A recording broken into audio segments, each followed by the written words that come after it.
This season is called Home, and there are 2 reasons for that. Spiritually, God has welcomed me back home, a story that will unfold throughout this channel. But this series is also about a physical journey. After spending 11 years living alone, to living with my husband for a year, then moving back in with my mum at 36, there's been a lot of change. Now I'm home. Get comfortable as we unpack. Previously on Home. What do you have available? Can we design it? This is not ready for money. I sent him an email, nothing. So I'm thinking, what is going on here? I prefer wood build. Why? Her blasé attitude. Honestly, that's even what put me up. Make sure you're caught up on the previous episode and let's dive into today's episode.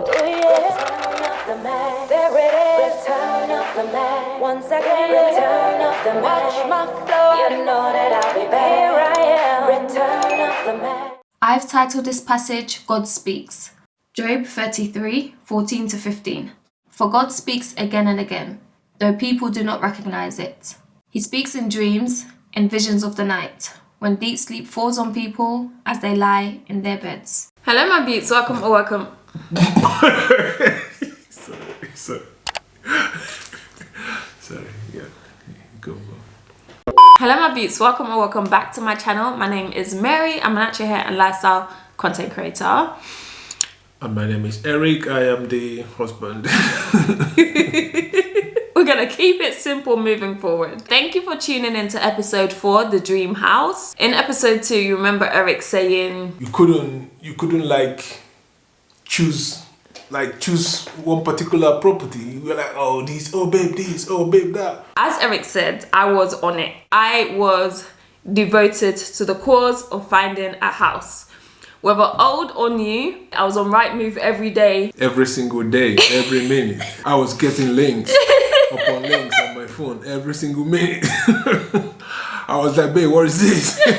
Up until this point, Eric and I had already decided that we were only going to go for a house at a certain price range, right? Yeah. What was your reason for wanting to stay below a certain price range? I don't want us, spending all our lives paying mortgages.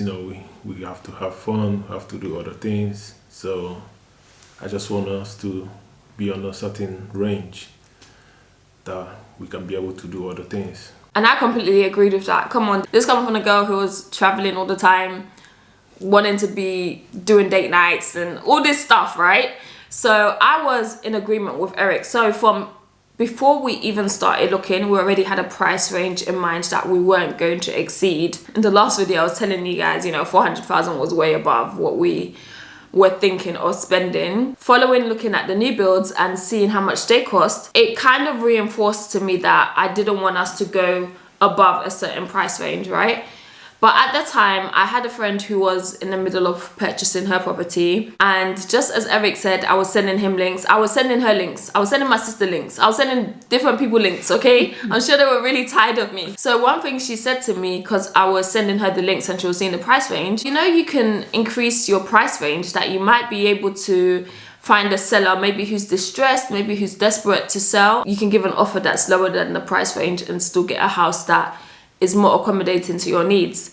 So I was thinking about it. I was like, okay, cool. So I then shifted my range when I was looking at houses. And so I was seeing a lot of beautiful houses that we could still manage with our income. But I won't say it would be tight. I would just say that it wouldn't give as much leeway as some of the houses we were looking at prior. When I was showing Eric some of these houses that were a bit more costly, he was liking some of them as well. Do you remember that one house that it had a nice driveway? Yeah. It had a huge garden. The kitchen was already done. It was superb. But then it only had 1 bathroom. So there's things like that was like, oh, but it only has 1 bathroom. Most of the houses you showed, it's just, I think it was the bathroom. Yeah. Most of them, they just have 1 bathroom. That was the main reason, the main problem there. And I don't know about you guys, but for me, if you have a 3-bed house, how can you just have 1 bathroom? It's fair to have 1 bathroom, like a family bathroom, but a downstairs toilet? No, none of that. My mom's property has 1 bathroom. So I'm already coming from an experience where I'm like, I need at least 2 toilets if we're going to have 3 bedrooms, because this if we... here spend 20 minutes in the bathroom. If we came to the point where we had a full house for whatever reason, trying to use the bathroom when there's only 1 toilet it's not nice, you know, having to wait. So I definitely wanted us to have a bathroom and a downstairs toilet, or a toilet, wherever the toilet was gonna be. The shower just needed to be 2 toilets, right? So as Eric said, some of the houses that we were seeing when we increased our price range is that it never had 2 bathrooms. It never had 2 toilets, sorry. So I was not interested. And then I remember speaking to Sarah as well. At this point, my list is just growing. I'm saying, yeah, now I want a pantry. Now I want this. Now I want that. Now I want that. And it's because, why? I was looking at more and more houses and seeing some of the things on offer, and the price range was still decent. So I was thinking, yeah, why can't we get a pantry? Why can't we get a utility? Why can't we get this? Why can't we get that? An island. Do you know what? I've always wanted an island, but I'll come back to that anyway. And so Sarah was like, all these things you're mentioning, you know you're going to have to increase your price range. So again, I went up because I just wanted to see what was on offer, and you never know what would happen. This leads us to today's video. Now, I did mention in the last video that these new build houses were just, the cost was crazy. However, one thing that I will say is the further out you go, the cheaper the new builds are. So I'll give an example. The Taylor Wimpey we saw at 29,999. This is a really bad example, by the way. I know there's another YouTuber I watch here, and she lives in Manchester, and she went to a house that had the same amount of bedrooms, and it was 300 and something thousand, right? And that's because obviously they're further out there in Manchester. So the cost differentiates the further out you go. I remember some of the new builds, because I didn't show all of them that we saw, but some of the new builds we saw in Dartford, which was closer to London, they were talking about almost 500,000. Yeah. And that's because it's closer to London. So in my mind, I was thinking, okay, we had reached a certain part in Kent and it was still expensive. I said, let's go further. I don't know why, I was just saying, let's go further. So in today's video, we're still exploring Kent, but we've gone further into Kent, basically further away from London. And we look at 2 new builds and 1 old build. So I'm just gonna show you brief snippets of it because I don't want this video to be too long today, and I feel like I'm showing you a lot of properties and coming back with, yeah, we did like this, we did like that. You know, it's getting a bit repetitive, but there's a purpose in the explanations that I'm giving and some of the houses I'm showing you. So let's get into it. This property we're about to see, we decided to go because we wanted to see how far it was from the station, what the surrounding area looked like, that kind of thing. It's a new build, it was a Red Row property, and a mid-terrace was what they had available for sale at the time. The middle one was 375,000. They were moving on to phase 2, and so they were selling properties as they were going, but they didn't physically have anything to show us. So instead what she showed us was one of the ends in phase 1 that had been sold, but the people hadn't moved in yet. So she was showing us it as an example of what we could have. You know, this one's the end, so this one would have been more. But the one available is the middle. So it would have been 375. I don't remember how many rooms this is. Probably 3. Yeah. It was 3. Okay. This is the townhouse one. It was only the kitchen was. No. Quite small. Small, right?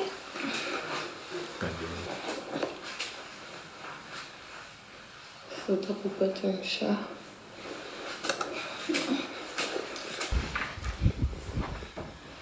Utility. Tiny. Tiny. Yeah, the garden wasn't bad. This is the living room. Yeah, it's nice. It's spacious. It is. Yeah. Love that top floor. And the kitchen. Yeah. So that was the first property we saw. It was 3 bedrooms. To me, it looked choked. Even looking back at it now, I'm like, No way. no way, that was small. Immediately we walked in. I mean, I'm showing you in reverse, but immediately we walked in, I said, nah. I looked at the kitchen and the dining area, and I just didn't like where it was. So the kitchen and the dining was at the front of the house. Yeah. So when you're sitting down eating, people can see you through the window. I didn't like that already. Obviously you can have curtains and that, but you want some lighting, and I just didn't like that. And even though it was a townhouse, like the top floor was where the master bedroom was, it just looked really small. It is small. And that's 375. It's very small. We're gonna move to the next one. There's a story behind this one, but let's go through it. So this is a very different style of house. Yeah, it is. Wait, this one's already sold. This one, but the one that's available to reserve is just over what I just showed you, over the road. And is this there? No, this is what A showroom. we put some furniture. Okay. The kitchen's bigger here. Yeah, it's totally different. Yeah, completely. Love that garden. Oh, this is the washer dryer space. Okay. It's small, like the first one. But this one is more spacious. I like this. I prefer this. Yeah. 100%. The kitchen's at the back, so you can eat with the dining room no one's looking at you. Seems a sense of a home. Home, yeah. Whereas the other one is like a house. Yeah, right? Little bachelor, like. But I guess both of them are good for starting out, anyway. Yeah. These box rooms, though.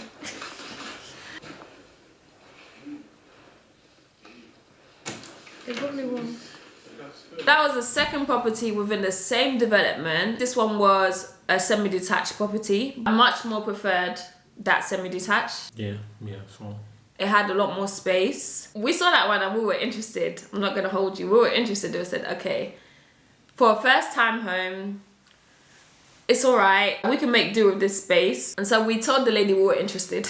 And the thing is, when you tell these people on developments that you're interested, oh, they will hound you, okay? Because they want to get you. Unfortunately, this was not actually her development she was covering on the day. She came from another region of Kent, so she wasn't sure of the price of this particular house. So immediately I told her, oh yeah, we're interested. She was like, okay, she's gonna find out the cost and she'll get back to me, whatever. That's how the sales advisor now started calling me, emailing me.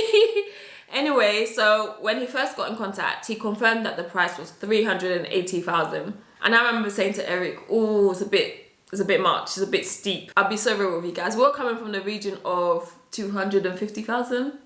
Yeah. That's what we had in mind. As a starter home, we're like, yeah, let's just get something cheap and cheerful and expand from there kind of thing. You know, sell it, make a profit, get something bigger. Go back to episode 2 if you want to know more, but this is what we were thinking at the time. So when they said 380,000, I was saying to the guy, oh, it was a bit above, you know, what we were thinking. Although we didn't have a mortgage in principle for that price, but our mortgage in principle wasn't too far off. So I remember saying to the man, oh, it's a bit much that we're gonna have to get back in touch with our mortgage advisor and find out if we can afford it kind of thing. And he was saying, oh no, we've got a mortgage advisor, I can do it for you, blah, blah, blah. I was just thinking, okay, here we go. Anyway, I went through the process with their mortgage advisor and they were saying, yeah, you can do this, you can do that. I mentioned in episode 3, these developers have incentives. So the guy was saying, yeah, we have incentives, you know, we can throw in some flooring for you for free. That takes a bit off your bill. And I'm sure there's some more things we can do. So they're trying to get us here, right? They're really trying to get us. I'm not sure if we would have actually gone for it. And I wanted to know what the price was because, like I said, we're in a different part of Kent. Let me know what you're saying. It got to a point where they were saying, I'm sure there's more we can do for you. So far, we're at 370,000 because we're going to throw in some floors for you. So that will take 10K off. Mm-hmm. And then they were saying things like, you know, we might be able to do more, but what we need to do is to go back to the board and just confirm because I'm sure we can help you with your mortgage. I said, oh, that'd be great. And they're like, yeah, but we just need a deposit to make sure. We need a deposit from you to make sure that, you know, you're really on board, basically. So I said, okay, that's fine. How much is the deposit? £5,000. I said, okay. And this is how they get you.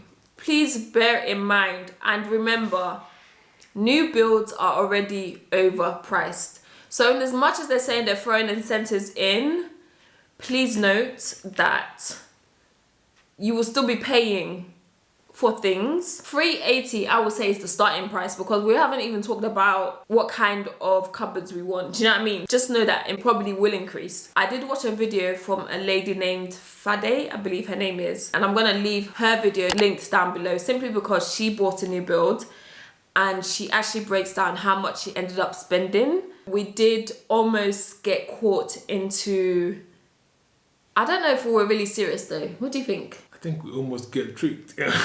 I think. Okay, we almost got tricked. Yeah. I think, okay, To buy in the house. I think had it not been that we were in the area where this next house was in, we might have gone with that house. Yeah. This next house we're going to show you, this is an old build property, by the way.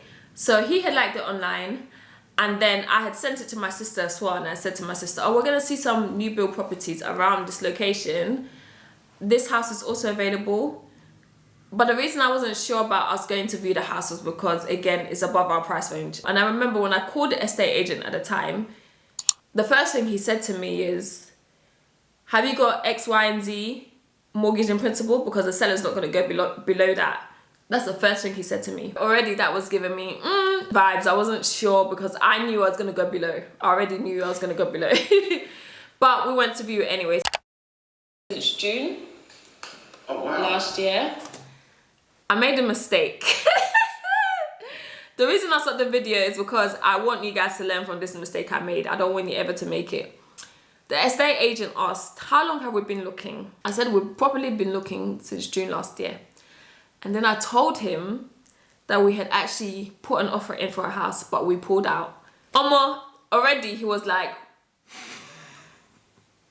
these people are not serious. What do you mean you pulled out? Do you know what I mean? And when I told my sister, she was like, why would you tell an estate agent that you pulled out of a deal? I was like, I don't know, I'm too honest. He asked why it never went through. I just told the truth, kind of thing. If you ever find yourself in a situation where for whatever reason you end up pulling out of an offer, don't ever let whoever is showing you around know that you've already been through that process before. Don't ever do it, because that definitely gave him some red flags. Been looking since June last year.